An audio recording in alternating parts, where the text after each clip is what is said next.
I never imagined that my life would end at just 12 years old, yet there I was, lying in a hospital bed, growing weaker by the moment. The doctors had diagnosed me with a rare disease, and despite their best efforts, nothing seemed to help. My parents sat beside me, tears streaming down their faces as they held my hands. I wanted to comfort them, to tell them not to be sad, but I couldn't speak.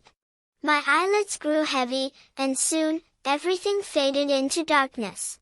Then, something strange happened. I felt weightless, as if I were floating. When I opened my eyes, I saw myself hovering above my own body. My parents and the doctors were gathered around my bed, looking heartbroken. I tried to tell them I was all right, but they couldn't hear me. A radiant light suddenly appeared in the corner of the room, more beautiful than anything I'd ever seen. It grew larger and brighter, drawing me toward it. As I moved closer, a deep sense of warmth and peace washed over me, and all my fears disappeared. When I finally entered the light, everything changed. I found myself in a breathtaking garden, filled with colors more vivid than anything on earth. The grass was an unbelievably rich shade of green, and the flowers bloomed in hues I had never seen before. The air carried a sweet scent, a perfect blend of fresh flowers and warm bread. Soft, heavenly music played in the background, like a choir of 1,000 angels. The melody filled me with an overwhelming sense of love and serenity.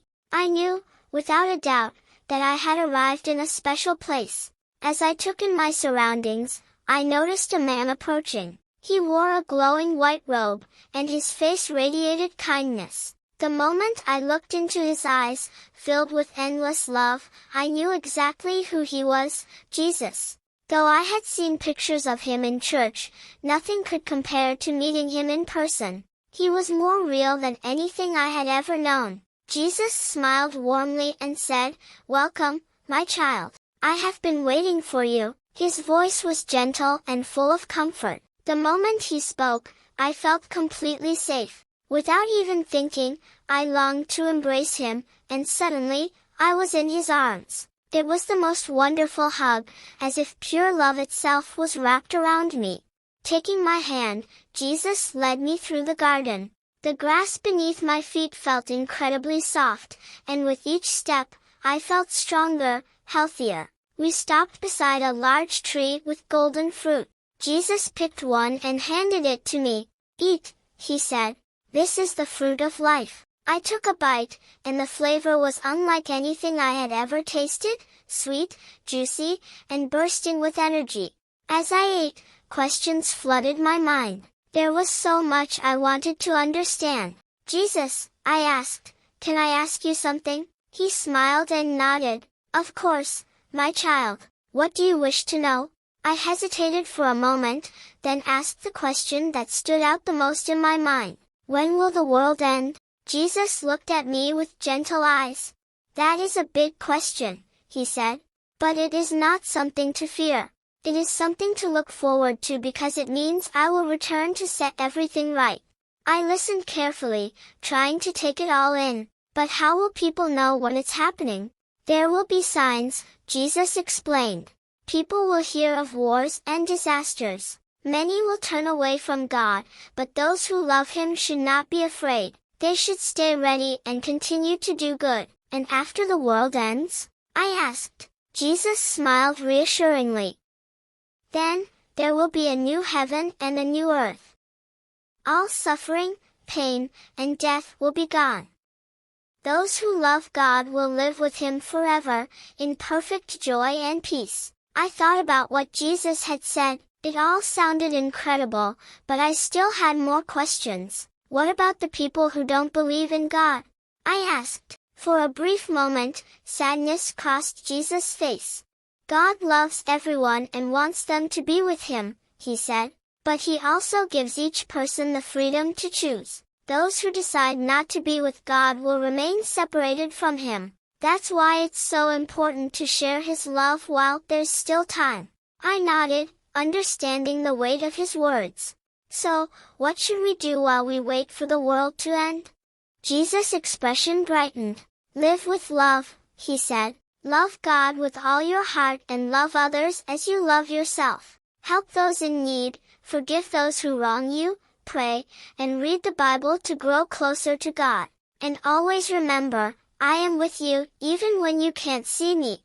We continued walking through the magnificent garden. I saw other people there, all filled with joy and peace. Some were singing, others were laughing and talking. It felt like one big, happy family.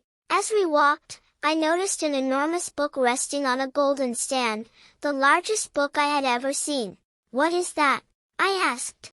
Jesus looked at it and said, "That is the book of life. It holds the names of those who love and follow God." Curious, I asked, "Is my name in there?" Jesus smiled warmly. "Yes, it is. And so are the names of many others. But there is still room for more." We walked until we reached a crystal-clear river, its waters shimmering like diamonds. "This is the river of life," Jesus explained. "It nourishes everything in heaven." I reached down and touched the water. It was cool and refreshing. The moment I stood up, I felt stronger, happier, completely renewed. As we strolled along the riverbank, I saw animals of all kinds. Lions played alongside lambs, and eagles soared peacefully overhead. None of them looked fearful or hungry. In heaven, Jesus said, all of creation lives in perfect harmony. There is no pain, no violence, only peace. Soon, we arrived at a magnificent city. Its walls were made of dazzling gemstones, and the streets were paved with gold so clear that I could see my reflection in it. "This is the New Jerusalem," Jesus said. "It is where God dwells among his people." The city radiated light, yet there was no sun or moon. Jesus explained that God's glory illuminated everything. As we walked through the city, I recognized familiar faces from Bible stories: Moses, David, Mary. They smiled and waved at me, and my heart overflowed with happiness. At the city's center stood a breathtaking throne, grander than anything I had ever seen. "This is God's throne," Jesus said. "From here, he rules with love and justice." I gazed at it in awe, overwhelmed by the presence of God. Yet, instead of fear, I felt a deep sense of love and belonging.